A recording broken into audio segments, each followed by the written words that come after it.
Assalamualaikum warahmatullahi wabarakatuh. I'm Nanda Fitria. I'm is fifth semester from Department English Education, Universitas Muhammadiyah Bogor Raya, and in this video is midterm reading for professional purpose, and I will explain about material from the book Jeremy Hermers. The material is describing learning and teaching. Why I choose an interesting with material? Because I'm interested with the world of education and I want to learn about education. I want to know anything about education, management education, management class, management time in the education in the class, or how to management student, how to management learn study, right?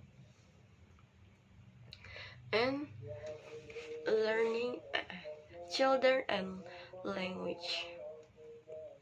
The first, almost all children acquire a language apparently without effort.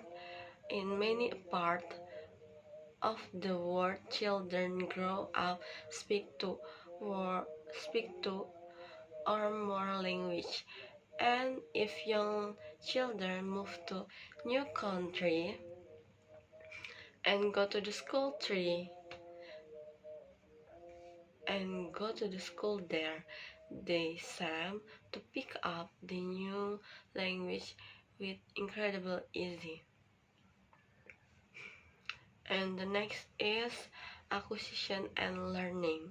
Some theories, notably with American applied linguist Stephen Krashen in the 1918, have suggested that we can make a distinction between acquisition and learning, whereas the former is subconscious and anxiety-free. Learning is a conscious process where separate items from the language are studied and practiced in turn. Different time, different method. The acquisition versus learning debate may seem to be a relatively recent argument, yet for as long as language have been taught, people have argued about the best way of doing it and how to people students to learning more effectively, and the great linguist Harold Falmer made a similar distinction between spontaneous and studial capacities in a book published in 1921. And here are some trends that have had a significant impact on the way language are taught today. The first, grammar translation. The second, audio and lingualism. The third, practice, a presentation, produce and practice. The fourth is communicative language teaching, or CLT. And the fifth, tasks beside learning, or TBL. And learn element for successful language learning, or ESA. In recognition, the value of language exposure through conferenceable input while still believing that most people, apart from young children, find change to concrete on language from and how they can be used element extremely helpful. Here are some learning sequence.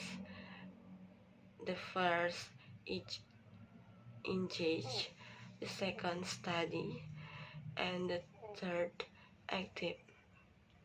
So this is like a lesson plan, which we can use the lesson plan to learn language in the class, in the home, in the way other, yeah, have the three step. The first engage, dimana itu adalah melibatkan, and the second is study. Study is we can learn about apa yang kita tadi libatkan dalam suatu hal yang kita akan pelajari. The third is active. Setelah kita melibatkan, guru melibatkan, terus kita belajar dan kita otomatis akan aktif mempelajari sesuatu hal.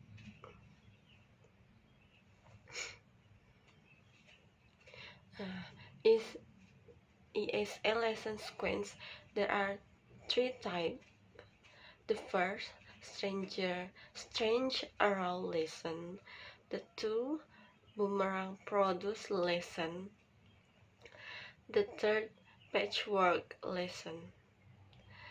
In strange oral lesson, have the step, the first engage, the second study, and the third active. Just have 3 steps in strange oral lesson, and the second is boomerang produce lesson. Have the 4 steps.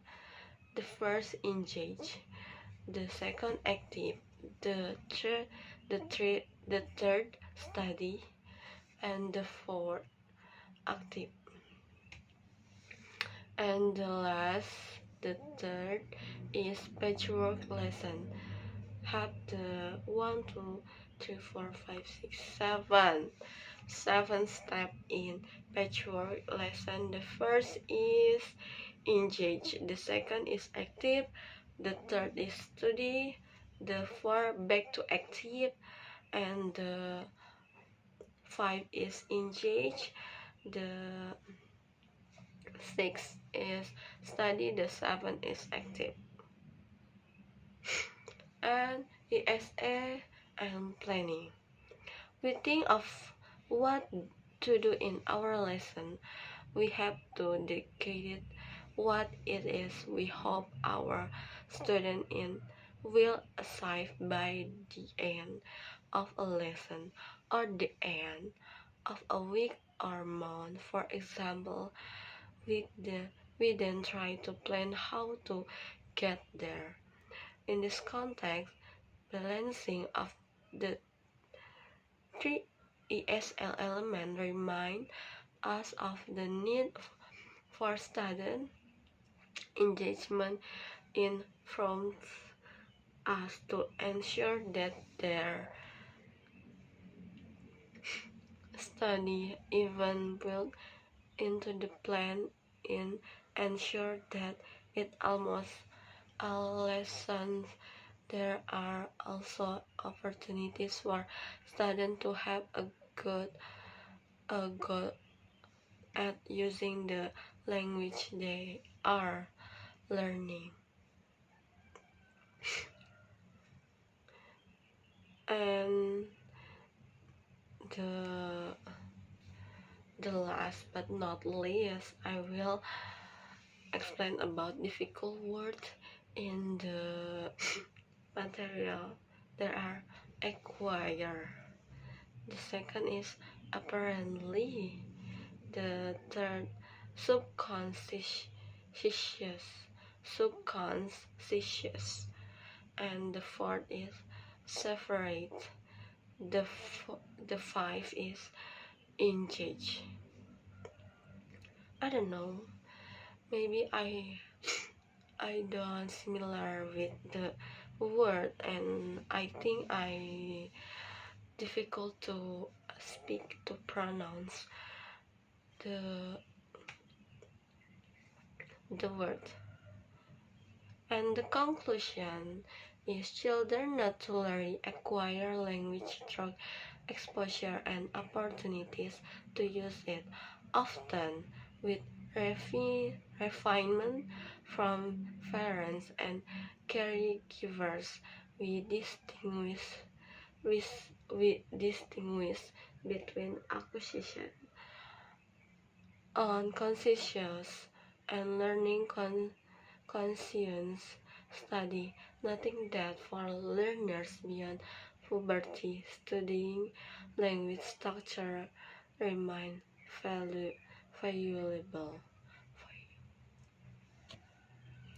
Okay, thank you for me.